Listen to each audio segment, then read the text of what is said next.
The letter from the Merritt Creek Land Office arrived on a Thursday, and by Friday morning, Octavia Hale had nothing left. Not in the dramatic way of novels, where a woman tears her hair and weeps at the window. It was quieter than that. She sat at the kitchen table of the boarding house on Renfrew Street, in the city of Calgary, Alberta, and read the letter twice. Then she folded it along its original crease, set it beside her cold cup of tea, and looked at the wall for a long time. Her father's homestead, the 160 acres he had broken his back over. For 11 years, the land she had grown up, walking barefoot through in July, was forfeit, the debt her father had left behind when the fever took than she had known. Was larger than anyone had told her, larger than anyone had saw. The figures in the letter were precise and unforgiving, the way only official figures can be. She had $3.40. She had a carpetbag with 2 dresses, her father's wool coat, a jar of rendered lard, and a bookkeeping ledger she had kept for the general store and for the past 4 years, without missing a single entry or making a single error. The store owner, Mr. Aldous Griggs, had given her the ledger as a parting gift when the store closed. He meant it kindly. It was the most useful thing she owned. She was 26 years old. She was alone in a city that had never felt like hers. The position she answered was pinned to the board at the post office. Needed. Capable woman, keep house, tend accounts, Cairn Falls, Palliser territory. Room and board, wages discussed. The handwriting was blunt and economical, like a man who had chosen every word carefully and discarded twice as many. She wrote back the same afternoon. The reply came in 8 days. It said, "Come on the 22nd. Stage to Cairn Falls. Ask for the Strath place." That was all. The stage ride north took most of a day, climbing out of the river valley and into the open parkland, where the spruce thinned and the sky became enormous.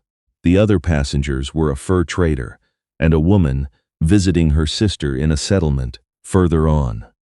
Neither spoke much, which suited Octavia. She spent most of the journey watching the land and calculating, as she always did when she was frightened. How many miles of fence would those pastures need? How many head of cattle could that grass carry? What a homestead out here would cost. Numbers had always been her way of making the world sensible. Cairn Falls was smaller than she expected. A grain elevator, a livery, a hardware merchant, and a post office sharing one building. A church with a crooked steeple that had been straightened and then gone crooked again. The stage driver, a laconic man named only Pritchard, told her the Strath place was 6 miles north on the river road. He offered to take her. She accepted because there was no other choice. The farm resolved itself from the flat land the way things do in that part of the world. Gradually, then all at once. First the windbreak of Manitoba maples, then the roofline of the barn above them, then the house itself. 2 stories of gray weathered clapboard with a covered porch across the front. It was not pretty, but it was solidly built. The kind of structure that had been meant to last and had done exactly that. The yard was bare and functional. A few chickens. A dog, old and brown, who lifted its head as the stage rolled in but did not bother to rise. A man came around the side of the barn. He had a coil of wire over one shoulder and a pair of fencing pliers in his hand, and he moved without urgency, the way men do when they have been working the same land for many years and have learned that rushing accomplishes very little. He was perhaps 40, or near enough to it. His face was weathered in the specific way of men who spend their lives outdoors in the Canadian North. Not old, precisely, but written on by weather. His eyes, when they met hers from across the yard, were the particular amber brown of creek water over stones. He set the wire coil down on the fence post. He looked at her, then at the carpetbag Pritchard had handed down. "Miss Hale," he said. It was not a question. "Mr. Strath," she replied. His name was Callum Strath. He gave a single nod, as if something had been confirmed. Pritchard turned the stage around and left without ceremony. Octavia stood in the yard with her bag and her ledger, and the wide sky above her, and waited. "The house is through there," Callum said, with a brief motion of his chin toward the porch. "My nephew is inside. He'll show you the room." He paused. His voice was low and unhurried. "We eat when it's dark enough to see the first star." He picked up the wire coil. He went back around the barn. Octavia looked at the house. Then she squared her shoulders, picked up her bag, and walked toward the porch door. Inside, she found a boy. He was, perhaps 10 or 11, sitting at the kitchen table, with a school primer open in front of him and a look of profound reluctance on his face. He had Callum's coloring, brown hair, amber eyes, but his expression was more open, more watchful. He stared at her with the frank appraisal. "Explain themselves. You're the woman from Calgary," he said. "I am from Calgary," he said. "And you must be Callum's nephew." "Declan," he said. He looked at her ledger with some suspicion. "What's that?" "A book of accounts." He considered this. "Uncle Callum hates accounts." "I know," she said, though she had not known. She had simply assumed. Declan showed her the spare room, which was small and cold, and smelled of cedar and disuse. There was a narrow bed, a washstand, a window that looked out over the back pasture. She set her bag on the floor and her ledger on the washstand and looked at the room for a moment. It was not much, but it was not nothing either. It was not She had slept in worse places in the past year. She went back to the kitchen and started a fire. By the time Callum came in from the barn, the house smelled of wood smoke, and the venison stew she had found in the cold cellar and set to warming with onions and dried herbs from the bundle hanging above the stove. He stopped in the doorway and looked at the pot, then at her, with the same slow, measuring expression he seemed to apply to everything. "Declan," he said. The boy appeared from the main room. "Wash up." They sat at the table, the man and the boy, and Octavia served them both. Then she stood by the stove, her hands at her sides, and waited. It was what she had learned to do. You cooked, you served, you waited for the leavings. Callum ate in silence. Declan ate with the focused efficiency of a growing child. At some point, Callum reached across and tore Declan a larger piece of bread without comment, with the automatic ease of a man who has made the same gesture 10,000 times.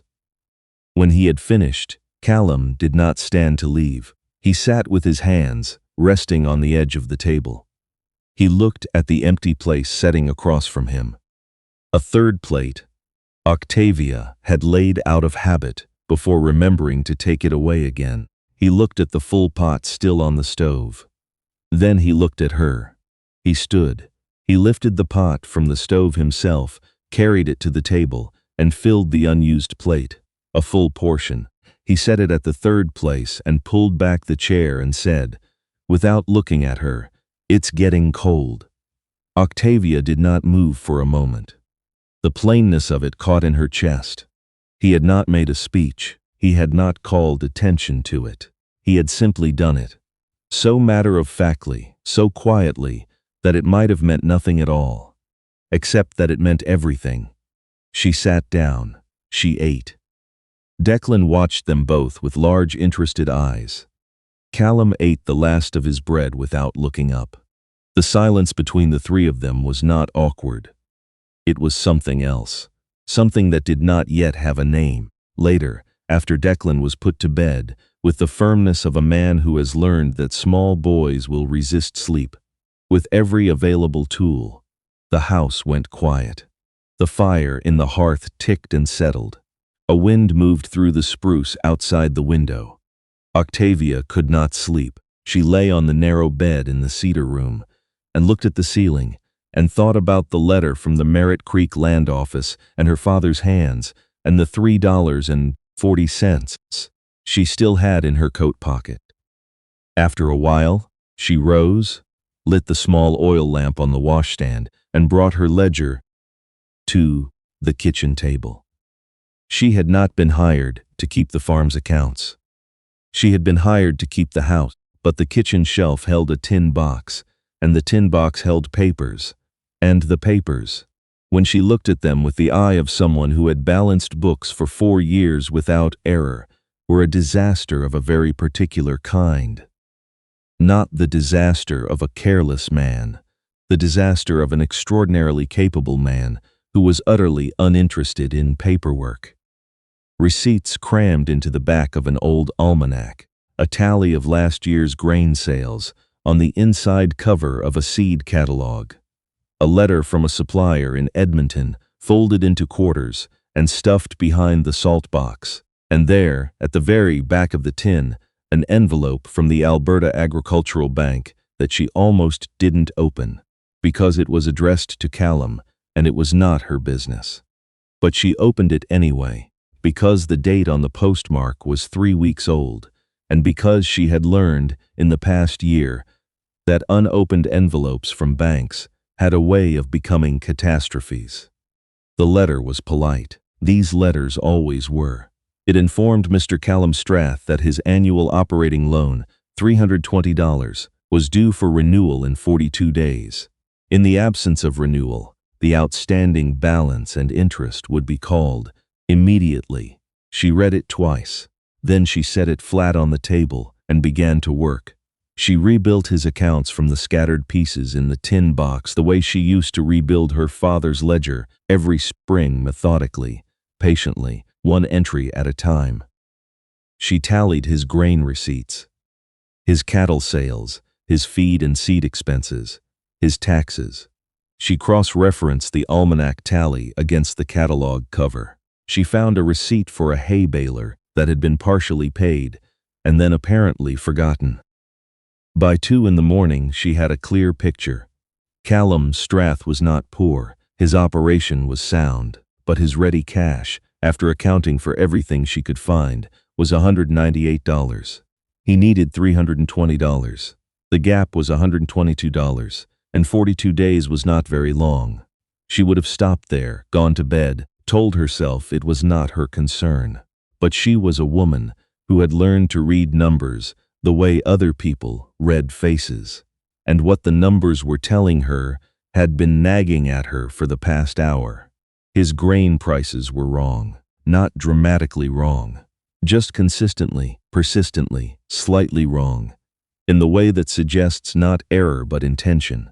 For the past 3 years, every grain sale had gone through a broker named Rolf Deacon out of Drumheller, and for 3 years, the price per bushel Callum received had run 2 to 4 cents below the posted market rate at Fort Macleod. Individually, nothing. Over 3 seasons and hundreds of bushels, the discrepancy became nearly $80 a year. She opened her own ledger to a fresh page. She wrote down every figure. Then she pulled the Edmonton bank letter back toward her and looked at the name of the lending officer, G.P. Deacon. She stared at that name for a long time. She found one more thing before she closed the tin. A crumpled notice from the Provincial Grain Inspection Board, informing producers in the region that a representative would be attending the Cairn Falls harvest market in 6 weeks to answer questions about price discrepancies and broker conduct. The deadline to file a formal inquiry was 4 weeks away. A clear, settled anger moved through her, cold as the draft coming under the kitchen door. She had seen this before, not in cattle country, but in the world of small-town commerce where her father had done business. A man keeps a farmer's trust, clips a little off the top of every transaction, and splits the difference with his cousin at the bank. It is old and ugly and very simple, and it depends entirely on the farmer being too busy and too decent to look closely at the numbers. Callum Strath was a very busy man, and he was decent to the bone. She worked until the lamp began to gutter. By the time she heard movement in the upstairs room, she had drafted 2 letters, one to the Grain Inspection Board and one to the Fort Macleod Market Authority, requesting posted prices for the past 3 seasons. She had also compiled a clean, dated summary of every financial transaction she could document from the contents of the tin box. In her own handwriting, which was very small and very precise and entirely legible. Callum came downstairs. He stopped when he saw her at the table, the tin box open, the papers spread in neat columns, her ledger open beside them. He looked at her, the ink on her fingers, the lamp burning low. He did not ask what she had been doing. He went to the stove and began to build the morning fire. "I need to send some letters to Fort Macleod," she said. "When does the post rider come through?" He struck a match.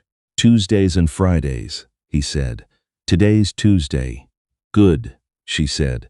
He did not ask what the letters were about. He poured water into the kettle and set it on the stove. After a moment he said, without turning, "You found the bank letter?" "Yes," she said. Another silence. The fire caught. He watched it for a moment, then reached for the coffee tin. "I wasn't hiding it," he said. "Not defensive, just stating a fact." "I know," she said. "You were managing it alone." He turned at that. He looked at her across the kitchen, and she met his gaze steadily, because she had spent most of the night with his accounts, and she was not afraid of him. He was a man who had been carrying a weight by himself, and it had not broken him, but she could see, in the set of his jaw, the stillness of him, that it had been a long carry. He turned back to the stove. "There's oats in the blue tin," he said. "Declan won't eat them without brown sugar." "All right," she said. She put the letters in her coat pocket and went to find the oats. The days that followed had a shape to them. She learned the house, which drawer stuck, which floorboard creaked, which window let in the wind when it came out of the northwest. Declan, who was 10 and had the questions of a much older child, followed her around the kitchen, asking about everything she did. She taught him to make bannock one afternoon when the rain kept him inside, and he ate 3 pieces before they had finished cooling. In the evenings, after Declan was upstairs, Callum would come inside and sit at the kitchen table, and Octavia would show him the accounts. He was not a stupid man. He was the opposite of a stupid man. He simply had never been taught to read the language of paper records. In the same way, she had never been taught to read the language of soil and weather. She showed him where his money was going. He showed her, once, without meaning to, the way to tell from the color of the evening sky whether the frost would come. They did not talk about the deacons. Not yet. She was waiting for the letters. The first reply came on a Friday, 11 days after she'd sent them. It was from the Fort Macleod Market Authority, a posted schedule of wheat and oat prices for the 1903, 1904, and 1905 seasons. She spread it on the table beside her summary and went through it line by line. The discrepancy when she had fished was $241 over 3 years. Not a fortune, enough to matter. The second letter came the following Tuesday from the Grain Inspection Board, confirming her inquiry had been received and that a representative would be attending the Cairn Falls Harvest Market as scheduled. She filed both letters in the back of her ledger. Callum noticed. He always noticed things in his quiet way. One evening, he asked her, without preamble, what she had sent to Fort Macleod. She told him all of it. She laid the summary on the table between them and walked him through every column, every figure. A thumb lay. The posted prices against the broker's day, prices. The lending officer's name against the broker's name. She did not tell him what to feel about it. She simply showed him what the numbers said. He listened. His face did not change greatly. There was a tightening around the jaw and a stillness that was different from his usual stillness. Denser, colder. When she had finished, he sat for a long moment. "How short am I?" he said. "For the loan renewal, $122. He nodded slowly. He looked at his hands on the table. "That's what Deacon would have offered me," he said. 150 for a quarter of this year's calves. I imagine so, she said. His jaw tightened again, and his uncle at the bank would have given him the note. Yes. He was quiet for a while. Then, what do you need me to do? She had in fact been thinking about this for several days. Nothing yet, she said. The inspection board representative will be at the harvest market in 3 weeks. I'll present the summary. If the discrepancy is confirmed formally, Rolf Deacon loses his broker's license. Your next 3 seasons of sales go direct to market. She paused. For the loan renewal, there are 2 options. We apply to a different lender in Edmonton, or we submit the formal complaint to the bank board first and leverage the conflict of interest as grounds to dispute the current terms. Callum looked at her. He had the expression of a man who has just understood something large that has been in front of him for a long time. You can do all that, he said. It was not quite a question. I can, she said, if you want me to. He looked at her for a moment longer. Then he said, all right, and rose to bank the fire for the night. It was not the most emphatic endorsement she had ever received, but she had learned, in the few weeks she had been at the Strath place, that when Callum said all right, he meant it completely. The morning Rolf Deacon came to the farm, Octavia was in the yard splitting kindling. She saw him while he was still a quarter mile down the road, coming fast. A man in a buggy who drove the way men drive when they are trying to get somewhere before a letter does. She set the axe against the woodpile and waited. He was younger than she had expected, early 30s, with a coat that was too good for the country and the smooth, easy manner of a man who has always found charm more efficient than effort. He pulled the buggy to a stop in the yard and looked at her with the brisk dismissal of a man who has decided in advance that she is not the person he came to see. I need to speak with Strath, he said. He didn't climb down. He's in the north field, Octavia said. He won't be back until evening. I handle the accounts. Deacon's eyes moved over her, the apron, the kindling chips on her coat, the ledger tucked under her arm, which she had brought outside for no particular reason except that she'd had a feeling, and something shifted in his expression. Not alarm, not quite, but adjustment. This is a business matter, he said. I need to speak with the man of the property. That's fine, Octavia said pleasantly. And when you find one, you can speak with him. In the meantime, you can speak with me. I have Mr. Strath's full authority in all financial matters. She shifted the ledger to her other arm. I believe you've come about the grain prices. A pause. I don't know what you've been told. I haven't been told anything, she said. I read it. The accounts, Mr. Deacon, over 3 seasons, and then I compared them against the Fort Macleod market schedule. The discrepancy is documented, dated, and signed. She saw it. The precise moment when his charm recalibrated and hardened into something else. His eyes went to the ledger. She did not open it. She simply held it. You'd have a hard time proving intent, he said, and his voice had gone a degree colder. I wouldn't need to prove intent, she said. The Grain Inspection Board will do that. I've already filed the inquiry. Their representative is coming to the harvest market in 2 weeks. She paused. I expect they'll find the same figures I did. They have the same market schedules. Deacon's jaw worked.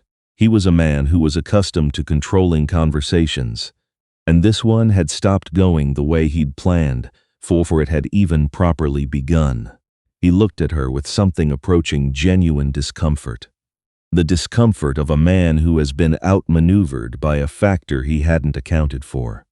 You've filed an inquiry, he said.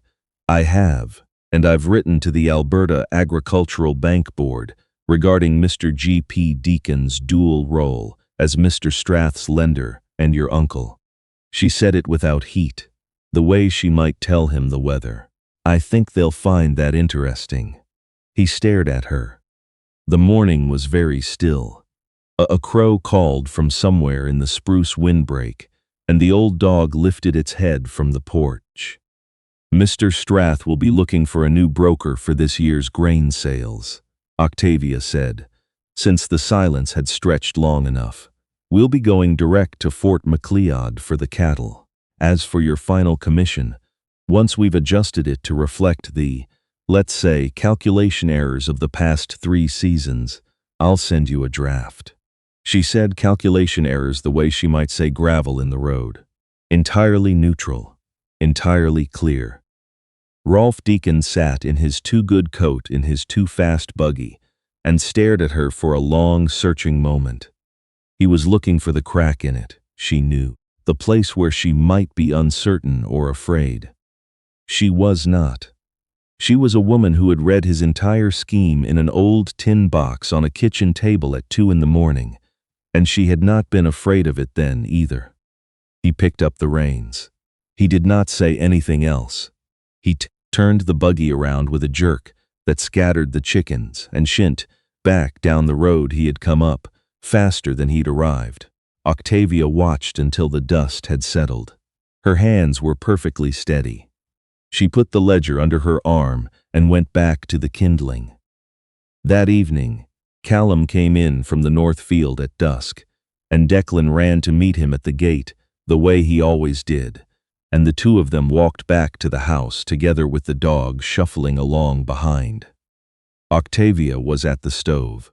She heard them on the porch, the sound of boots scraped on the iron bar, the low murmur of Callum's voice as the boy told him something about the fox he'd seen by the creek.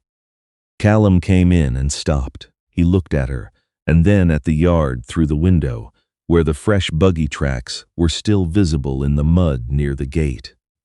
"Someone came," he said.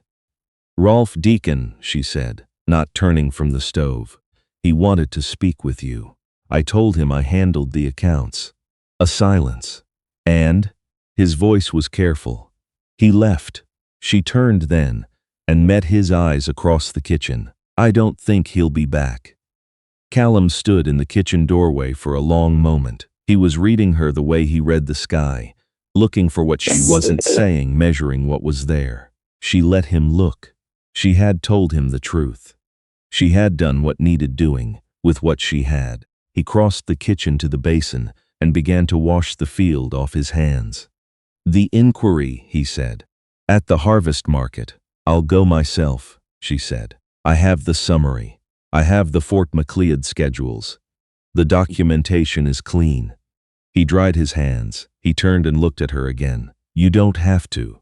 "I know I don't have to," she said, and she said it gently but without apology. "I want to. It's the right thing to do." She paused. "And it's my work." He was quiet for a moment. Then, in a voice that was carefully level, he said, "About the loan renewal. I've written to a lender in Edmonton. The letter went Friday.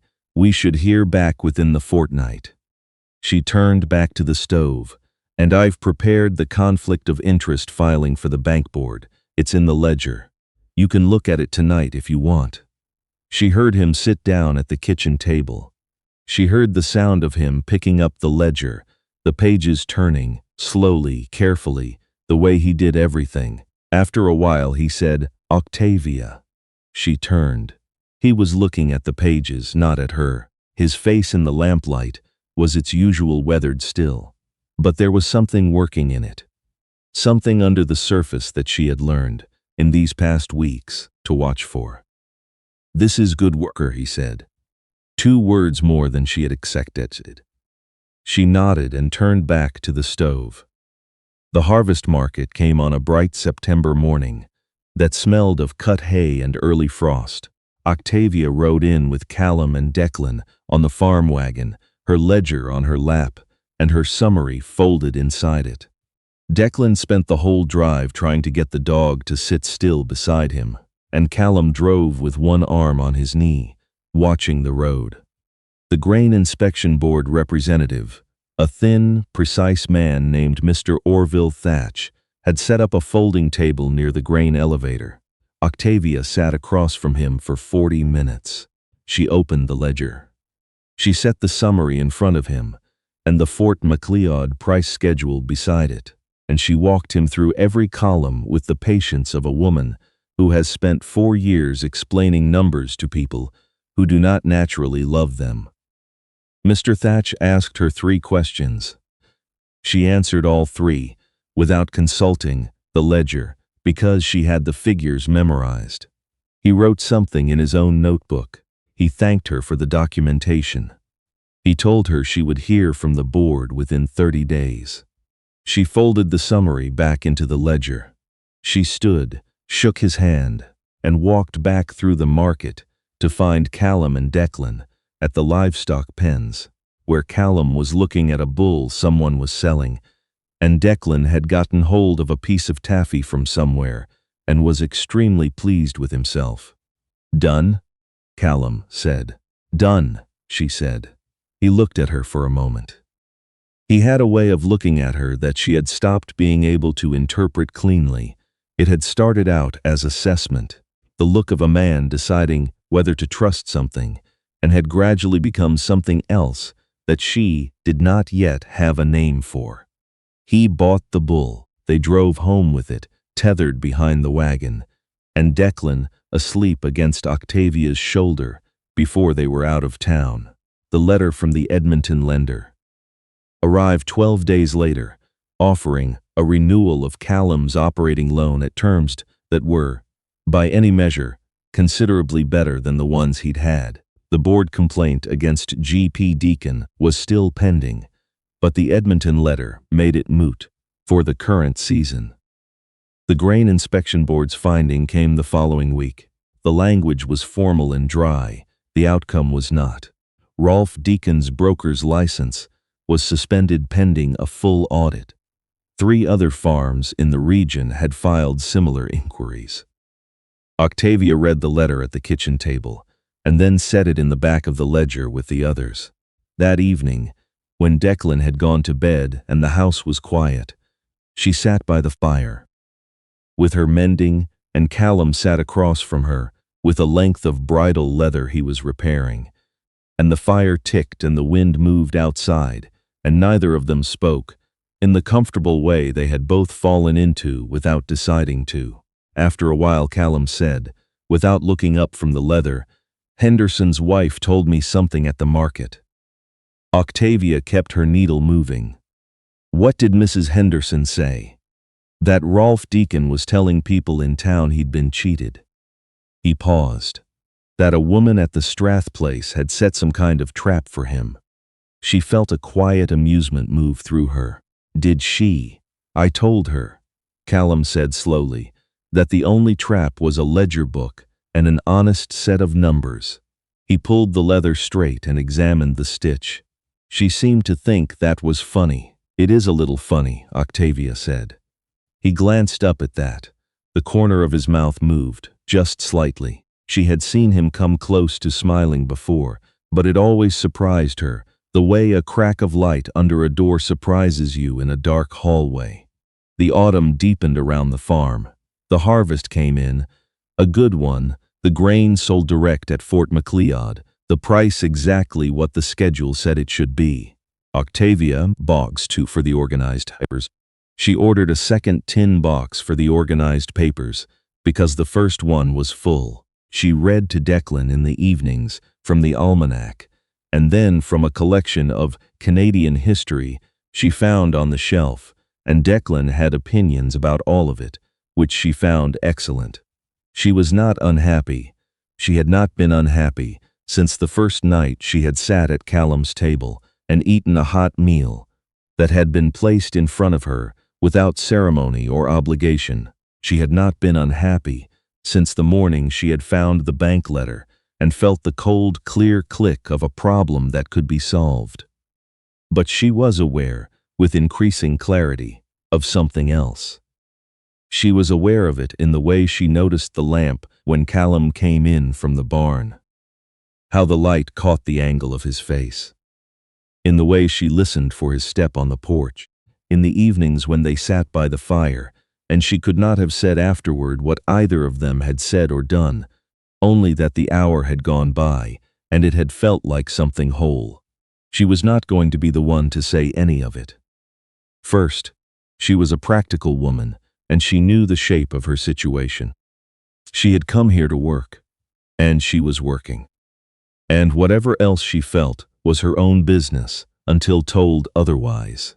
Callum, for his part, was a man who communicated primarily through action. He had fixed the latch on her bedroom window without being asked, because he had noticed it was loose. He had once, on a cold morning, when she had come in from the yard with her hands numb and her lamp oil spilled, taken her hands in both of his without comment and held them until the feeling came back. His palms very warm, his eyes on her face with that expression she could not read. He had not remarked on it afterward. She had not either. Declan, who was 10 and therefore entirely unsubtle, had told her one afternoon, with the calm confidence of someone stating an established fact, that she was his favorite person who had ever been in the house. Including your uncle, she had said. He considered. It's close, he had said, with great diplomatic care.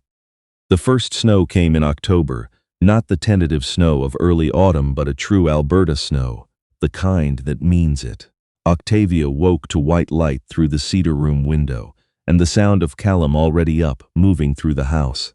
By the time she came downstairs, he had the kitchen warm, and there was oat porridge on the stove with brown sugar already in it, which meant Declan was coming down soon. He was at the table with his coffee. It'll be a long one, he said, meaning the winter. I expect so, meaning the winter. I expect so, she said.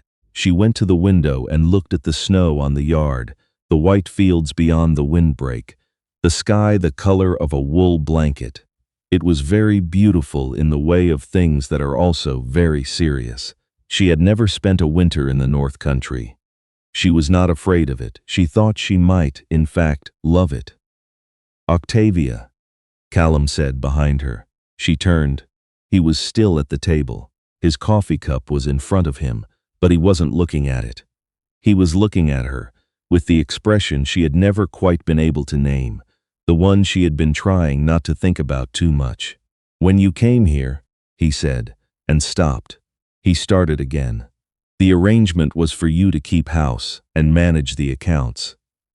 That was what it was. Yes, she said. He was quiet for a moment, the way he was quiet when he was choosing his words with the same care he chose everything else. It isn't that anymore, he said. Not for me. He looked at the table, then back at her.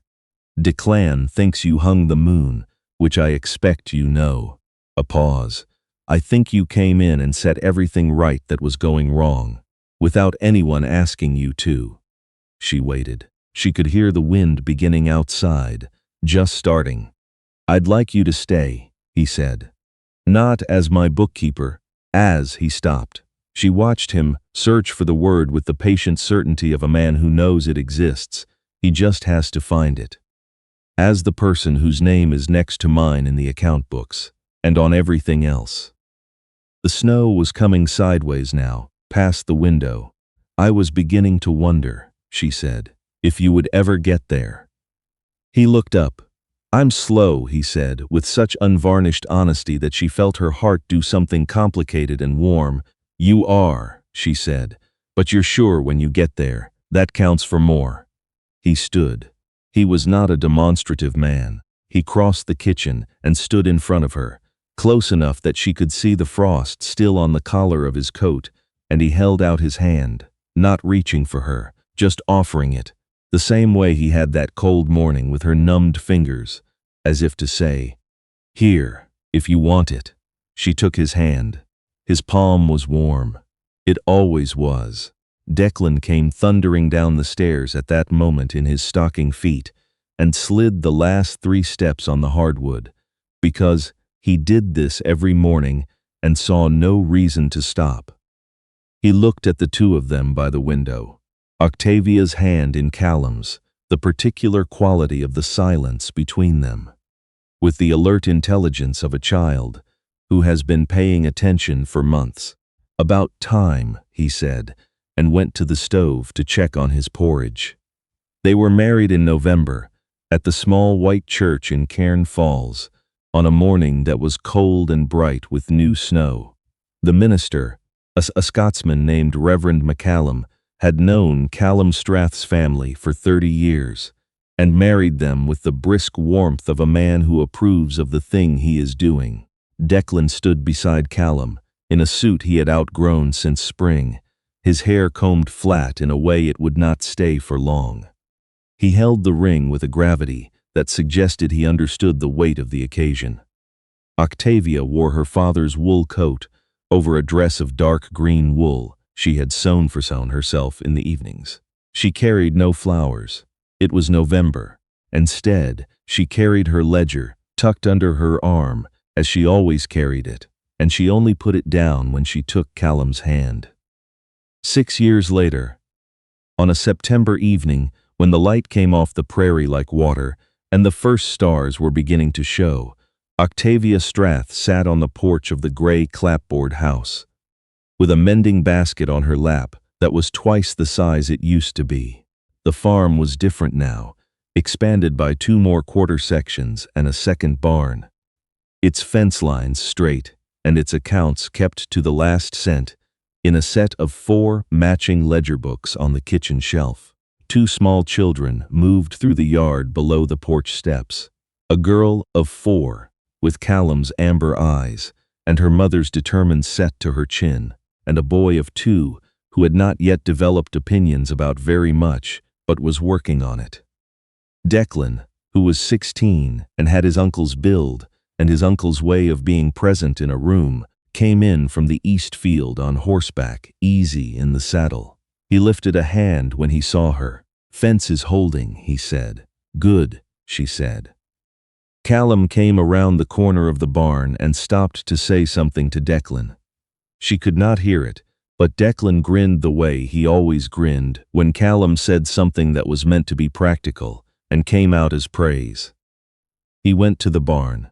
Callum crossed the yard and came up the porch steps and sat in the chair beside her and reached for her hand without looking, the way you reach for something that has always been in the same place. "Letter from Edmonton," he said.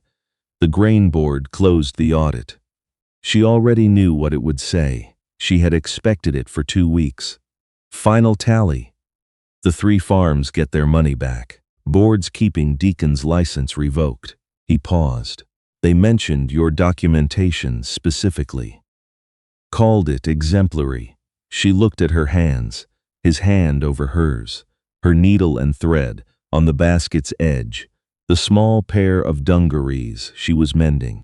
She looked at the yard below, her children in the evening light, the land that went all the way to the dark line of the spruce. She looked at Callum beside her, the same steady, unhurried man he had always been, his face mapped now with 6 more years of weather, and something else she recognized in it as contentment.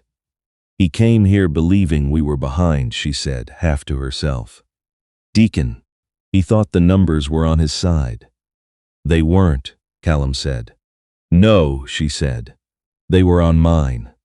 He squeezed her hand. She felt it settle through her, that quiet, complete thing, not just the gesture, but everything behind it.